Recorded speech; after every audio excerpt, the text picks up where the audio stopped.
इंदौर के एरोड्रम थाना क्षेत्र में सोमवार सुबह एक बुजुर्ग महिला मॉर्निंग वॉक पर निकली थी, जिसके साथ मारपीट कर लूट की घटना को अंजाम दिया गया था। मामले का पुलिस ने खुलासा किया है। पुलिस ने सीसीटीवी फुटेज के आधार पर इस तरह दिखने वाले 75 आरोपियों को गिरफ्तार किया था, जिसमें एक लक्ष्मी नारायण नामक आरोपी के रूप में पहचान हुई।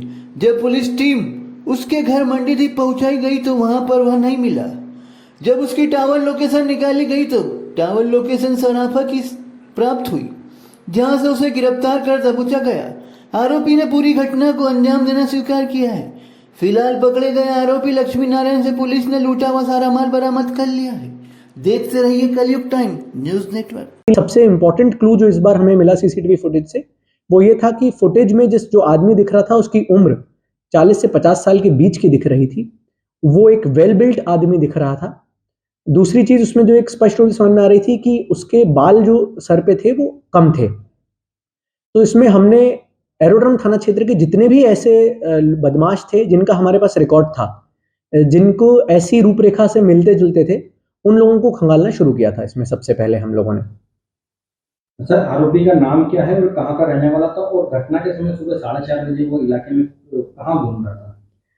इस आरोपी का नाम, जिसको अभी हमने गिरफ्त में लिया है, इसका नाम लक्ष्मी नारायण है। ये 52 साल का है और मंडीदीप का मूलतः जिला रायसेन का रहने वाला है। अभी तक की पूछताछ में ये पता चला है कि ये इंदौर अपने एक पुराने प्रकरण की पेशी में आया था, और पेशी करने के बाद इसने सोचा कि मैं लूट कारित करता हूँ, और लूट कारित करने के बाद मैं रायसेन वापस चला जाऊंगा तो पुलिस को पकड़ने में सफलता हासिल नहीं हो पाएगी। ये इसका मुख्य उद्देश्य समझ में आया है। और इसके पास से जो टेमी जो जब्त हुई है, जिससे ये अमूमन इसने पहले भी गृह भेदन की घटनाएं की हैं, तो जिससे इसने महिला पे वार भी किया था। तो ऐसा ही समझ में आ रहा है कि सुबह 4:30-5 बजे जब अमूमन घरों में लोग सोते रहते हैं, तो उस समय गृह भेदन की घटना करके चोरी या लूट की इसका प्रयोजन होगा, और उसके बाद ये वापस भगने की फिराक में था।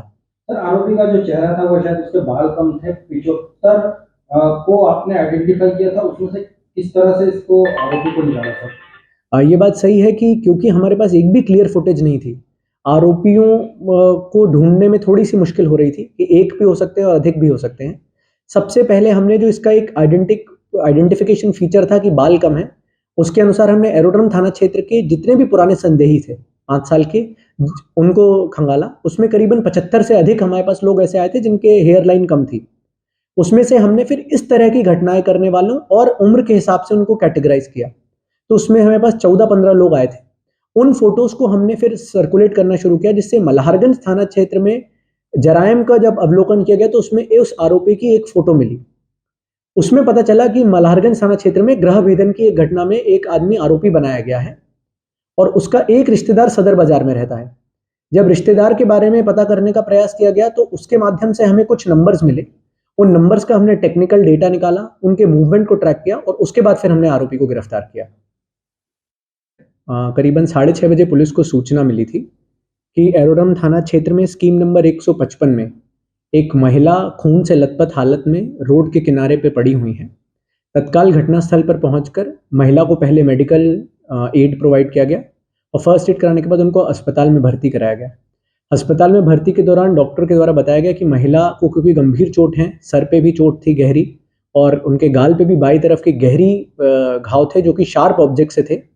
तो प्रथम दृष्टि ऐसा समझ में आया कि किसी ने या तो हत्या कारित करने के उद्देश्य से या लूट करने के उद्देश्य से महिला के साथ ये घटना की है।